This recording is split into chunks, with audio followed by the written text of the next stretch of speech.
You are now entering the Horror Sanctum.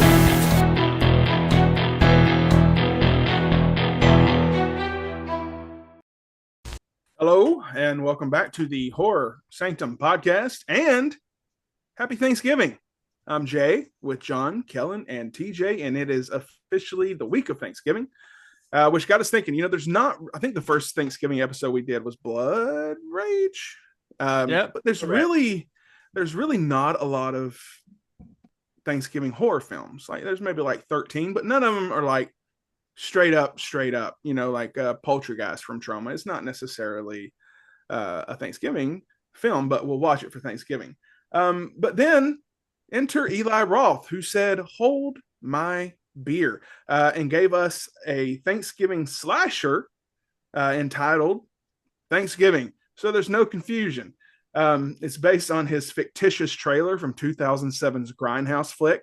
If you're not familiar, after a Black Friday riot ends in tragedy, a mysterious Thanksgiving-inspired killer terrorizes Plymouth, Massachusetts, the birthplace of the infamous holiday. and I was looking forward to this film. Like I was one of the ones that was like, they got to make all those trailers into feature-length films, right? And this was one of the ones I was like, this one and the Shaun of the Dead guy, what's his name? Edward. Was Machete from that? Machete did come out of that one Machete? too. Machete, but I that don't know was the one Robert you're referencing. Rodriguez. Yeah. The one that's don't. If you're thinking about missing this movie, don't. Yeah. What's that guy's name? Edward? Edgar Wright. Edgar Wright. Edgar Wright. Edgar Wright, Edgar yeah. Wright. Yes, my God. Brain fog. But yeah, I love this. So the trailer from Grindhouse was a little more grindhousey and a little more explicit in some scenes that they did finally recreate, like the trampoline scene that's not quite as graphic as it is in the trailer, that kind of thing. But everybody thought this was going to be like a My Bloody Valentine, like an 80s slasher. But then when we got the delivery of the actual film, which I make no bones about it, I love this movie. I've seen it several times. I watched it twice, I think, in the theater when it came out last year. It's has more in common with the 90s slashers, I think, and kind of that late 90s post-Scream slasher craze. But I like those too, so it's all good for me. This is by far my favorite Eli Roth film. I'm a guy that will give almost any Eli Roth thing a chance, but then half the time I'm like, I felt like the hype was more fun leading up to it than the full delivery, that kind of thing. Other than, I think my second favorite Eli Roth's probably Cabin Fever.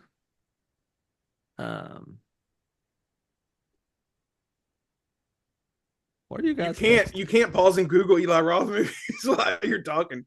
No, I'm just saying, what are you guys are blowing up the text. Oh, I was talking about the ending song of the movie, Some Misfits. It's that crazy ass song. Yeah. Oh, I said the Cramps, but it's the Misfits. It's similar. It's the same thing. It'd be weird if you actually put that stuff in the podcast. Right. Anyway, I mean, yeah, they lay the Bostonian accents on really thick in this thing, and we actually got to meet, or at least John and I got to meet like a few of these guys. The black guy that lives through to the end. Mm-hmm. The guy who they make you think is the killer, who's like the disgruntled worker who used to be on Supernatural as a recurring role. Mm-hmm. He's apparently getting married to DJ Qualls now, the new guy. Yeah, they are. That's right. Yeah. Mm-hmm. He was super nice. We had a couple run-in interactions. He was just walking around at FrankenCon last year, just talking to people and shooting the shit. And it's cool as hell. Anyway, there's some. I love the mask. I love the John Carver thing. I've been wanting a good Thanksgiving slasher for like forever. It We just already had felt. one, Blood Rage. I mean, I said a good one, right? Oh, come on now. That felt I think we shoehorned were in. split on that one, weren't we? Mhm. I, That I hot turd. Hey, look, it's not cranberry sauce. It definitely wasn't cranberry sauce. And I felt like they just shoehorned in the Thanksgiving thing into that thing because that originally was just a thing they made to be in an apartment complex in Florida that they had access to. Mhm. I forget what it used to be called, but the working title was something to that effect, like apartment or something. I don't remember. But yeah, I mean, without belaboring the points, I love I love the look of the mask and the old pilgrim hat. I mean, it's everything. Like if we were to just craft from the ground up of well, okay, what would make the perfect Thanksgiving slasher? Of course, the dude looks like a pilgrim that's got an axe and he's gonna cut up people. I mean, it's perfect. His name's Carver, and he's gonna carve the Thanksgiving turkey, and you're gonna be the Thanksgiving turkey. There's a scene where they actually bake somebody prepared like a turkey in this film, live. Uh, I'll, I mean, it's almost like you think up the wildest. I'm sure this is exactly what it did. You think up the wildest little premises of what you could do in a Thanksgiving themed slasher film, and they deliver on it, and I love it. And there's some good gore. There's a few surprising scenes. There's a scene where a guy's running in like a back parking lot, and they go and they get into a trash dumpster, and then a car hits it, and they just cut in half. Yeah, that was awesome. So surprising. You're not expecting anything like that. One of the more awesome kills. And then, of course, everybody's got to be present, even in their half dismembered torsos, for a Thanksgiving dinner at the end. That's got to be, yeah. And there's the John Carver mask.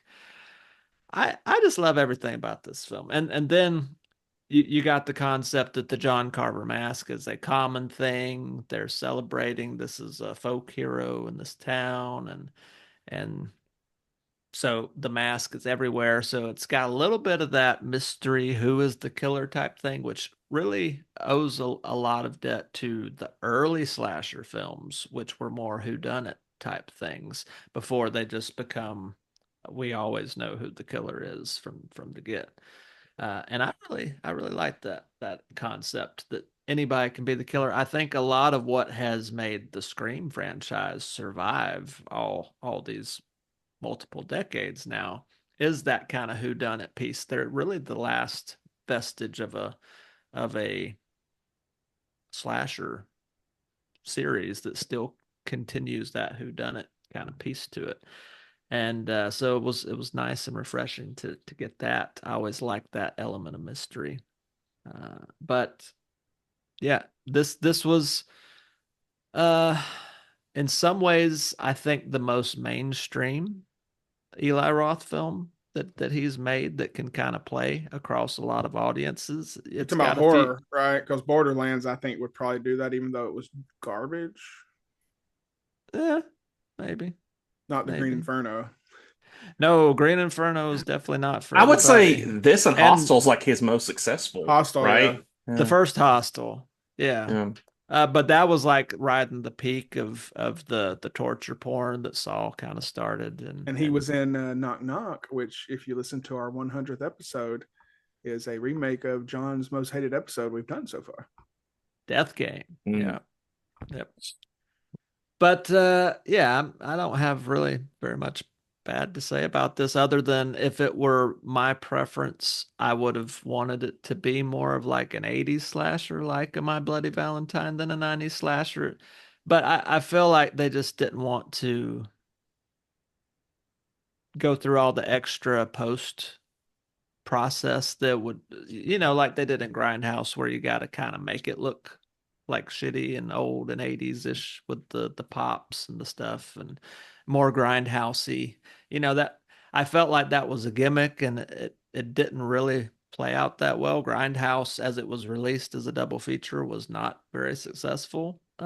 So I felt like if that had been a super success, you would have got a lot more movies like that instead of just the Machete thing from the same director, just because he wanted to do it. And he owns his own studio in Austin and he can do it on the cheap. So why not?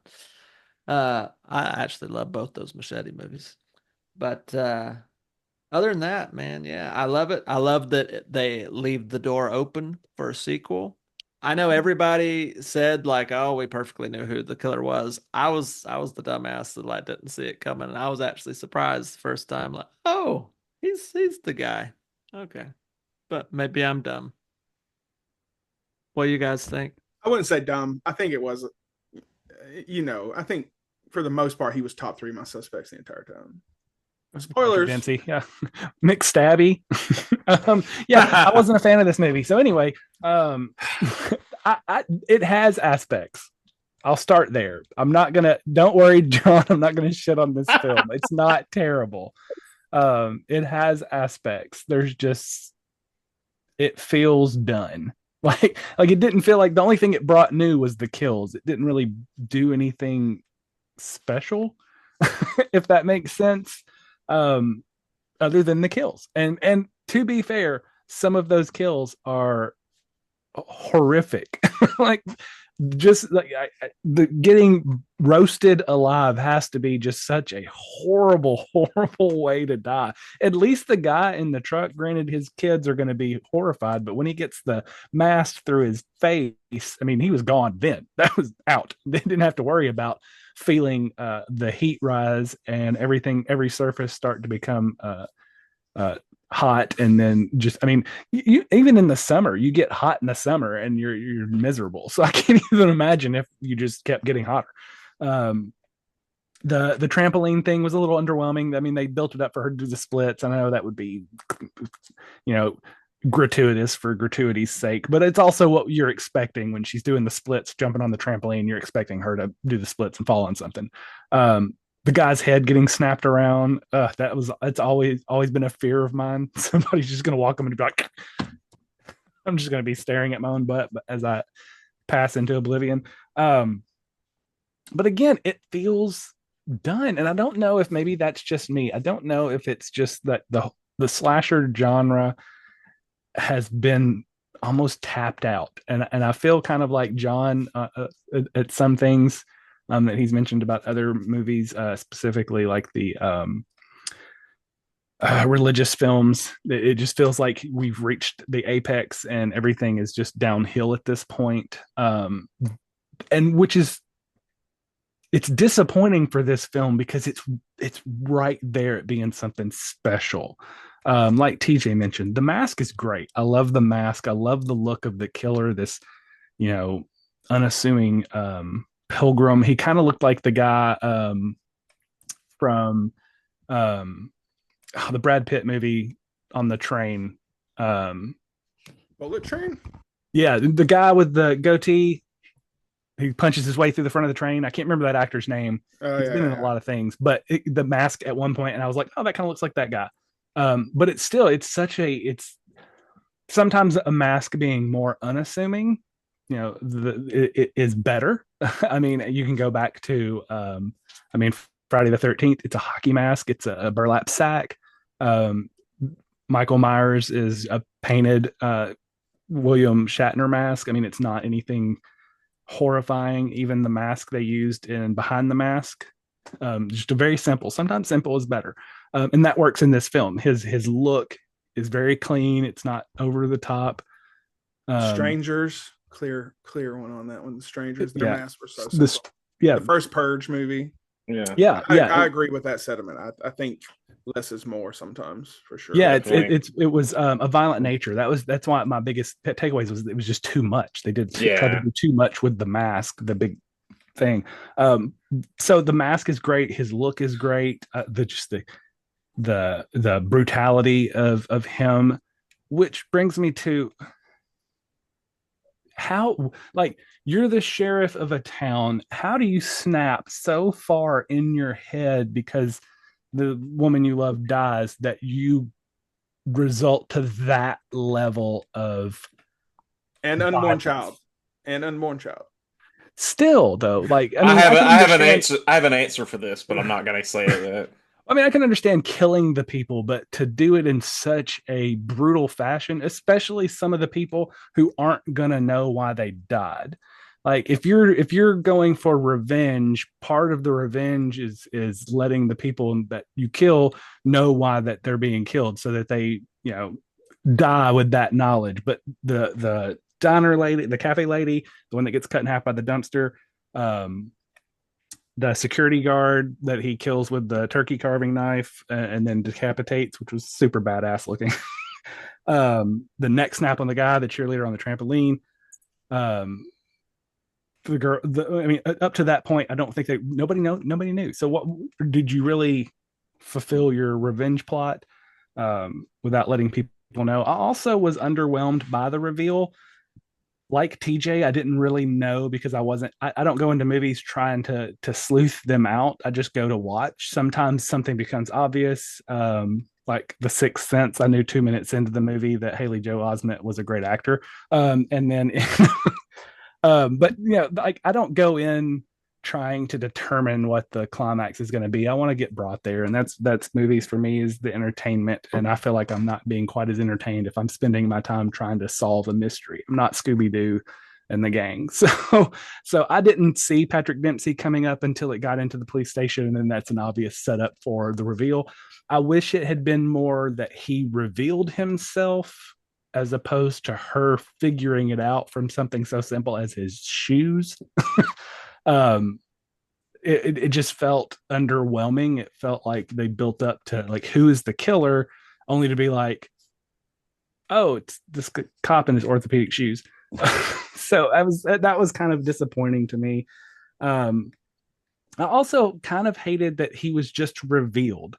I think that this could have been bigger because that John Carver character, I feel like, was poised to be kind of like a Art the Clown for modern day. Like they positioned Art to be a bigger killer than just one movie, and I feel like they kind of undersold the character. Yes, they left it to where he could possibly come back, but it kind of takes the fun that he's just a guy that's pissed off that the woman he was sleeping around with behind her husband's back died. The biggest part of this movie that I when I watched it, I was like, that's 100% real, is the scene in the beginning with the store with all of the people just trampling people to death. Because we're a society of psychos when it comes to me first mentality. And that's what Black Friday has built, is this disgusting, I'm going to get mine and everybody else be damned. Like, we talk about this is the season of giving, and we just got done telling what we're thankful for, and then we punch somebody in the face for a TV that, if you really break down the numbers, is not that much discounted than it would be year round. And they've proven that. And even this past Black Friday, most of the deals were hot garbage. If you went shopping in 2023 and looked for deals, they were giving like 10% off. So basically you're not paying tax. We do tax-free holidays here in Tennessee every year anyway. So why are people getting up at 2:00 in the morning to go wait outside to buy Roku TV that they could have bought the week before with no lines for $10 more? So that scene was just like, that's why I don't go Black Friday shopping. That 100% would be me, that security guard that's trampled under the door and everybody completely forgets. Or the wife getting her head bashed in by a shopping cart and them not even recognizing that they were murdering this woman on the floor.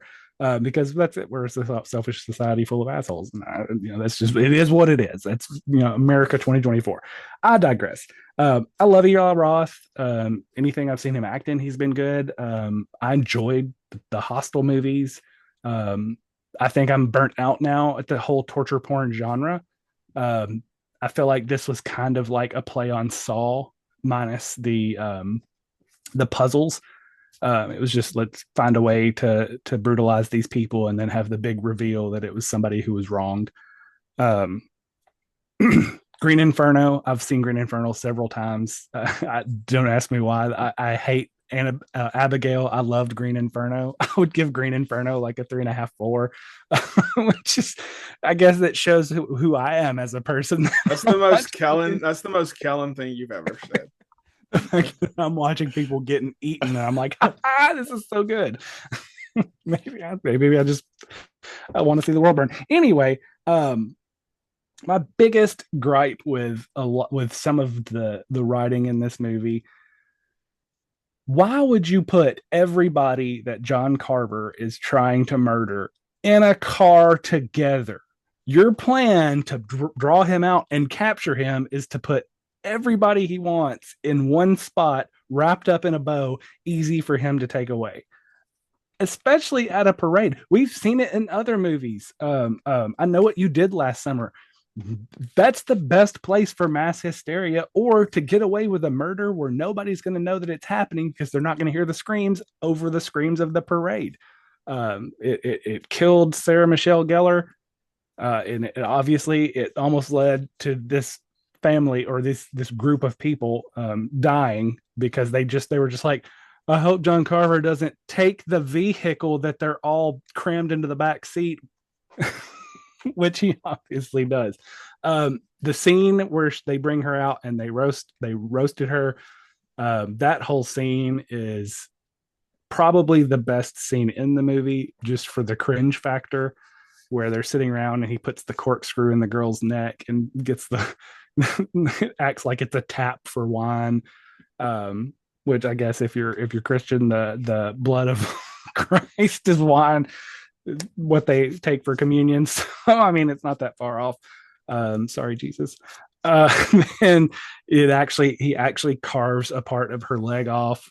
Which, when we were at FrankenCon last year, they had a display set up that had that roasted person, and I thought that was cool. Yes, they did. That was crazy. It was fantastic.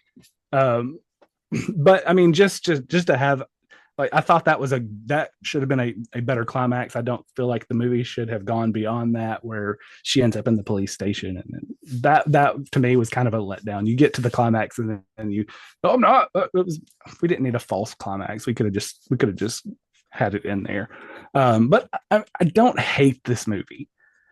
I just saw it and thought it could have been something more. I felt like it was like there was just a little tweaking to the writing, a little tweaking to the idea, more of something along the collection, instead of the store being the impetus for him killing everybody. I feel like that could have been more of like set up to kill people, and then we find out the revenge plot was because of something that happened in the past, and this is what he's been building to. But yeah, it's not bad. Eli Roth, I don't know that Eli Roth can necessarily just make something terrible. I haven't seen Borderlands yet, so I won't speak on that. I haven't heard great things about that. But movie-wise, it seems like everything he does is at least watchable. And that's what this is. It's watchable. I wouldn't shy anybody away from it. But yeah, I just feel like it just missed the mark for me. So yeah, that's my thought. The original trailer on the Grindhouse Blu-ray and DVD, there was a scene, and I never really had seen it clearly until the Blu-ray, but when they all set him up at the table, he's like butt fucking the turkey. That's like the craziest thing that obviously they were not going to do. Is that the one Quentin Tarantino directed? Well, so Eli Roth, yeah. So Tarantino did one of the movies. Eli Roth did the trailer. But he went so extreme, like TJ was talking about. I wonder if that was like going through, and I wonder if the turkey part was like a nod to Pulp Fiction. Maybe, I don't know. It was so. I think it was like, because Eli Roth always wanted a Thanksgiving horror movie, and I think it was like his love letter to all these crazy like video nasty slashers. I really liked the movie. I think, there's a lot of homages to the movie to like Halloween. Like the opening shot when he's walking to the house is like a Halloween shot. When they're at the diner and somebody is watching them with the mask on, that's a Halloween shot. Although I knew, like, when I went into this movie, I knew that McDreamy was the killer, because Patrick Dempsey's not going to do a slasher movie unless he can be the killer. Like, you're not going to get an actor that big unless he can do a fucking villain monologue, right? So that wasn't even a question for me. I just was like, why the hell would he be in this otherwise, right? So I wasn't shocked. I do think there's two killers. I'm pretty sure. I still think there's two killers because there's too many things that happen in the movie that are way too convenient for one John Carver. There's a scene where the girl who's got the Russian dad, he gets killed. 5 seconds later, she's walking, and when she's walking in her room, you can actually see John Carver to the very left by the door right there. I didn't notice it the first time, but he's just standing there, and she Did you walks watch right this in by him. 4K, John? I did. Well, Blu-ray. Yeah, Blu-ray. Yeah. So I saw a lot more, I think. And so I think there is two killers. And I think even the ending where you see the boyfriend who, he was going to frame him and he pulls the mask off. The way that all played out was very odd. Like it kind of makes me think like he was part of it and they were just doing some fuckery and maybe Patrick Dempsey was going to blame him. Um, I liked the reveal. I thought it was kind of cool how the foot, you see the stuff on the foot, and he's like, it's like fumbling on the 1 yard line. Like I thought that was kind of cool. It's a ridiculous movie. The accents are crazy. It's like a parody. I mean, even the way the characters are, this movie is kind of like a parody of slashers. Like you have to kind of take it with a grain of salt. Like it's fucking ridiculous. I These mean, characters, that's intent too, right? That's exactly. intent. Oh, exactly. All these characters are fucking crazy. Like the lady at the diner, and she was one of the first people that stampeded at Black Friday, and then she gets killed. And I mean, I think that's part of it. Is like once you can get past the ridiculousness of the accents and the characters, it's a lot more fun. Because if you try to take this as like a straight up like Halloween slasher movie, so easy to pick apart. You just be like, oh, it's easy to kind of pick it out. I do think it's more like an 80s slasher because they did the whole My Bloody Valentine love triangle thing with the boyfriend and the old boyfriend and the girl. So that I could see what TJ's saying. I still kind of felt like it was old school because it leaned more into that who done it thing. And it's revenge. That's the thing about old slashers. Old slashers, it's always about revenge. Always. Unless it's Michael Myers. It's the only time it's not about revenge. But always, Mrs. Voorhees, it's always about you did something and I'm going to make you pay. And I think that's a story that always works. Um, I thought the whole thing with Tim Dillon was funny. Like when he gets killed and he feeds the cat. I always think that's funny when the killers like are nice to animals.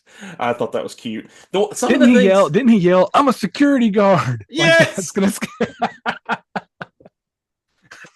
he's pretty funny, man. Tim Dillon is always kind of good in these movies. I did think it was kind of weird when he's cooking the girl's stepmom.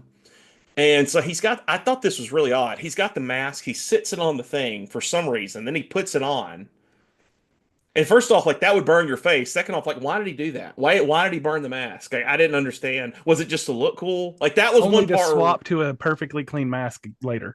I didn't get that. I was kind of like, why did he do that? I didn't get it either, and then that's part of the reason I kind of knew. I already had my suspicions for him because in Scream 3, we all thought he was one of the killers, right? And he wasn't. It's like he was due to be a killer, but that Right. scene you're talking about is on the back of the steelbook. But when he comes out, like he shoots someone, he's got that same side of his face is just like black, and I'm sitting there thinking, I'm like, is that blood? Or is that from the mask that he burned and he put it back on and it just smudged his face? Like it didn't make any sense. I'm wondering if that's Yeah. foreshadowing, because he does get blown up at the end. I wonder if that's Yeah, but like that's subtle. like not subtle at all. I don't know. But I mean, like Yeah. subtle foreshadowing what it's going to happen to him is that here's a burnt mask. By the end Yeah. of the movie, he ends up getting burnt, It was a little off. and maybe that can be where he comes back in a second one. And I did feel like that with the Patrick Dempsey, like when they're at the diner and she sees the John Carver sitting out there just kind of looking, that looked just like Patrick Dempsey. I was like, oh, that's Patrick Dempsey. Like it was like even early in the movie, I was like, okay, well, he's the killer. Like I don't even know how this was even a mystery. I thought it was weird that the guy who's like throwing the party, he's really into heavy metal. Mick something, I forget his name. He gives them a gun, right? And he kind of like helps them out throughout the movie. Why did he help them so much? I thought it was cool that he did it. I was trying to ask myself, like, why does this guy give a shit? Like, why does he care? That was one thing in the movie. I was like, I don't understand what this guy's motive is He because was like, one of my favorite characters, though. yeah, he was really cool. I just was like, I don't know. It was like he was just being nice. Like he was like, here's a gun and here's a ring with a knife. I mean, he had great music. I thought it was cool that they used There's a band called Sorcery that was who was playing at the party. I thought that was cool. He used that. So the scene when they're at Thanksgiving and he's like cutting into the lady and all. So that voice modulator, that's Eli Roth. Eli Roth did the voice for John Carver. I could just hear it as he was talking, like, so I thought that was kind of cool that he put himself in it, like, because his voice was like kind of cool for that modulator thing. I like it a lot. I thought the kills are really good. I like the music. Um, it's ridiculous. I do think the editing at the end is kind of strange. It kind of wraps up very fast. But they did the ending where it's like a jump and you think like, oh shit, like he's still alive, but then it's a dream. That was another Um, thing from like I Know What You Did Last Summer, yep. except instead of coming through the shower, him coming out on fire in the closet. Well, that's just Yeah. like what John said. It's just parody. It's satire to a slasher. I truly believe that's what he intended to make. Yeah, for sure. I mean, so overall, I liked it. I really think it's good. I think you just have to see it for what it is. You can't walk into this thinking like it's like Halloween or Black Christmas or something, because those are serious, and this is not meant to be that. So yeah, Yeah, I mean, this one follows in suit with I Know What You Did Last Summer, Scream to me. Like, yeah, but I'll be honest, the first time I watched it, I'm like, I like this. This is fun. But the second time, I didn't like it. I loved it nice. because the first time I didn't have that mindset that it was probably a little satire. And then you think back what it's based off of. It's based off of a trailer in a movie that was just an insane trailer they threw in there. So when you go back and look at it through that lens, it does change things. But yeah, it felt like I was in high school again, going to the movies to see this. Like that's what it felt like. I think you said 80s, John. It felt like a 90s slasher to me for sure. Um, I also I agree. I think there's two killers. That's how they'll make a sequel if and they are making a sequel. Also, the ending, no one could have survived that. And then all the firefighters come out, they're all wearing masks and they're all looking at her. And you're like, okay, which one's Patrick Dempsey? You know, so he'll probably come back to some capacity too. But I'm glad you talked about that mask thing because I was thinking about that too. I'm like, that's such an odd thing to do. But then you do notice, okay, now there's blood on the side of his face. But I don't know. Kellen touched on the Black Friday thing. I used to work at Walmart. TJ has left us. He had to go, but him and I both worked at Walmart, and I assume I made the schedules. I made him work Black Friday because I had to work Black Friday. But people are insane and they don't give a shit. This was the second best Black Friday scene I've seen in a movie. The first belongs to Krampus. yeah. That whole opening, like the slow mo, like it was great. But I thoroughly enjoy this movie. I am slightly pissed at Eli Roth for Borderlands. I know it's not entirely his fault, but I did stomach through that and it was not good. But I love Eli Roth acting, directing, writing, whatever he wants to do. I'm here for it. Even Knock Knock. I like Knock Knock. I actually saw that before Death Game. So, but the my favorite part of the entire film was the kills because some of the kills were so absurdly brutal. Like the dumpster one, that's the main one I point out. That bitch got what she got. She deserved what she got.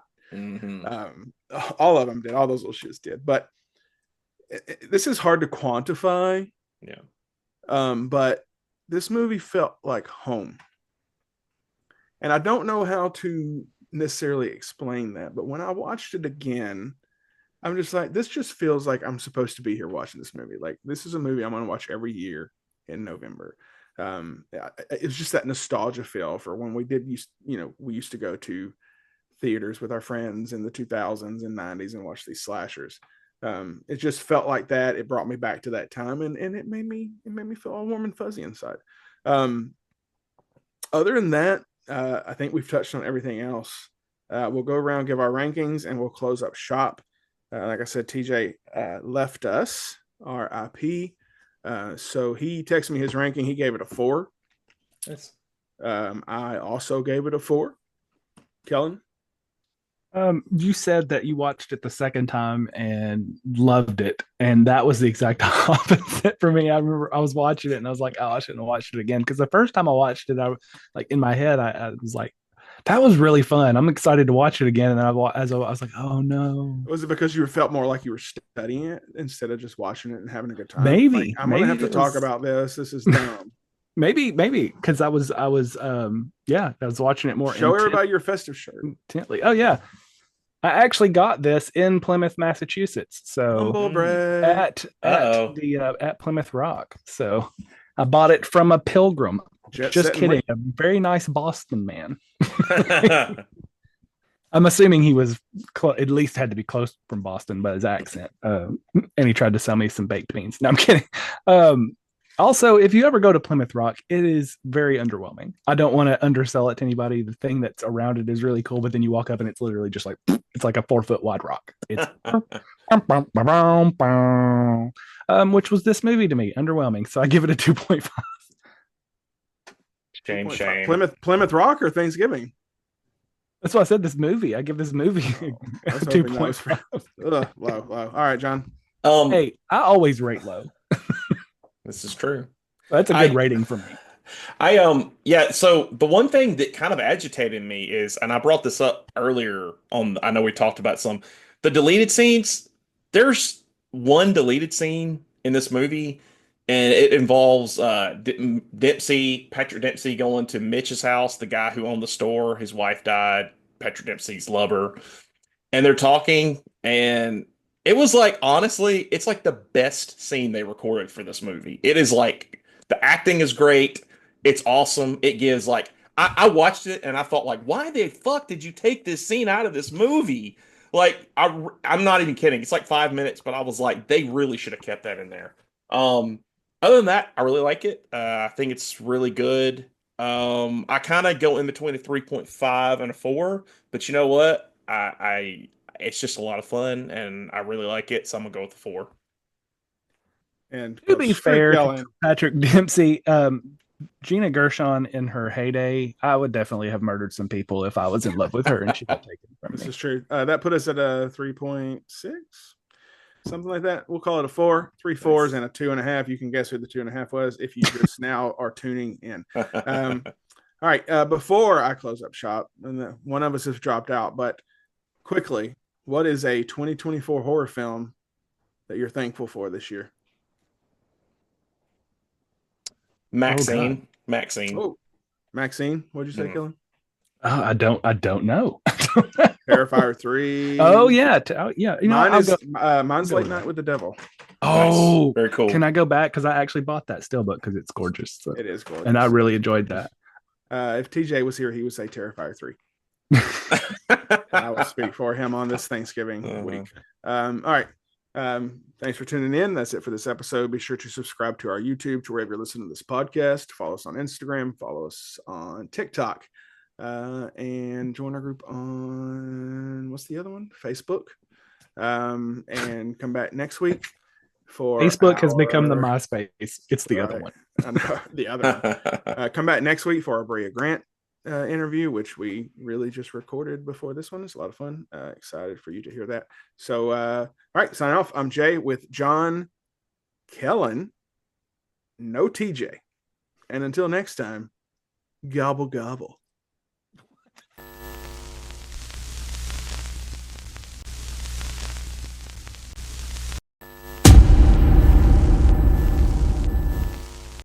Hey, that's a good one. Nice. Nerd. I was not ready. Oh man. You know, I really think if you just kind of like look at it as a parody more, you'd probably like it more. But I understand what you're saying, Kellen. I mean, I get what you mean. I get what you're saying. It's hard. Like, so I guess because we're so the Wayans family Sure did parodies in such a way, especially comedic ones. This is obviously supposed to be more straightforward, kind of in the vein comedically like Scream, where there's some humor, but it's dark. But everything's so lively color wise. This because Thanksgiving, it's muted tones anyway, brown, orange, red, yellow. That's the Thanksgiving colors. It doesn't lend to parody feel in my mind, and I may watch it again at some point and have a little better perspective because like I said, the kills in it are great. Yeah, well, everything's over the top for that stuff.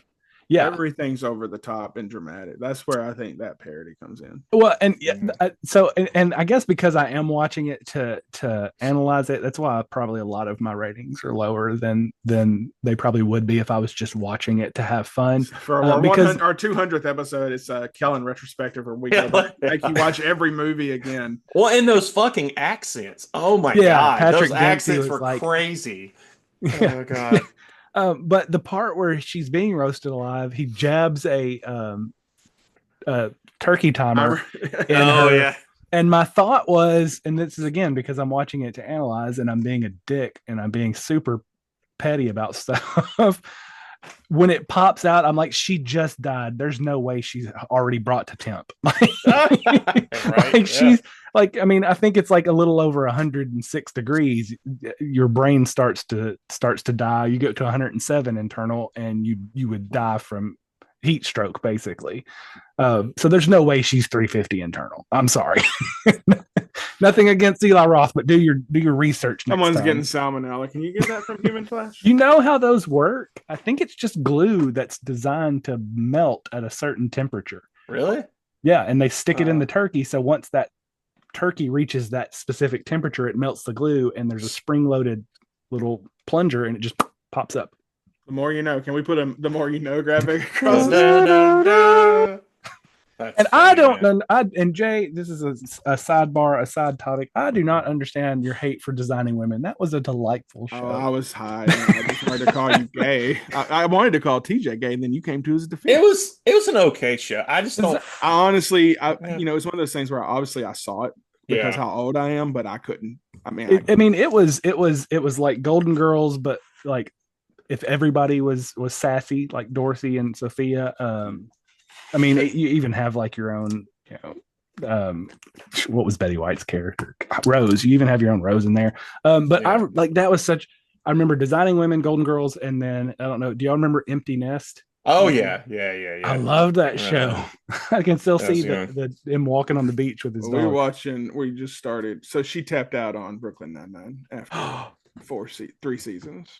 It's just not her favorite, and I wasn't able to finish it. But so we spun the wheel, and it was Kim's Convenience, which I do want to watch with whatever his name is, Shang-Chi.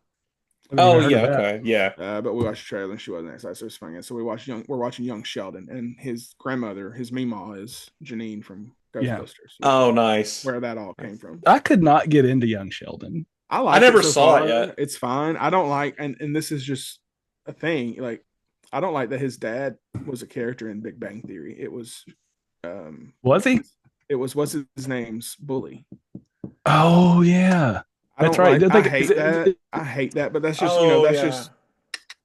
He's so far the woman who plays Laurie Metcalf, and wasn't he still a character- dick to him? Wasn't he? Yeah. The girl who plays his mom, and Laurie Metcalf is his mom in Big Bang Theory, she plays Laurie Metcalf perfectly. Nice. Like, facial expressions, everything. I'm like, they de-age her? No, it's a completely different That actress. Texas She totally accent. studied her. Yeah, she nails it. So The guy who plays what's his name, Jim Parsons. It's funny. He's in Garden State. I remember that was the first thing I ever saw him in, because he's like Was he? the night guy when he's like eating cereal. yeah, That's so random. Yeah. Huh. I need to watch that movie again. We're rewatching It's been How a I Met minute. Your Mother right now, which I've seen it. That's on our wheel too. We're watching Yeah. Harry Potter and that. So have you watched all of How I Met Your Mother, John? And then Yes, I haven't. It's so hard because like I remember I haven't seen it in 10 years, and I remember the opening and the ending. And so every episode I'm just like sitting here thinking about the ending, and Becca's like not seeing it. And everything that's happening, I'm just like, I have to shut up because I'm like, oh yeah, I remember what's I'd happening. never watched the last season, but I've seen all the other ones. But it is in my will to rewatch all of them because I wouldn't remember. So without spoilers, what was your thoughts on the ending? Did you like it or didn't? I thought it was the best way to wrap the show and please everybody, because you were able to do something that the show was trying to do, but you were also able to please maybe perhaps a story that had been throughout the entire show. So I thought it was kind of like the best of both worlds in a way. I agree 100%. I think that what happened, Yeah. if you take the show as a whole, I think that the way it ended is perfect for everything the show built to that point. And I can't really go into details with Jay on Right. here. I'm gonna decipher all this shit. I watch Yeah. 3 movies and 3 TV shows a day. You're not going to decipher anything because we're not going to actually name names or say anything. I'm just saying, like, the way, like, if you watch the whole series, once you see the ending, you're like, okay, this is the perfect. Like you said, it was the perfect gift for everybody that liked the show. It was let's make everybody happy. I will say, and Jay, you've already got to that season.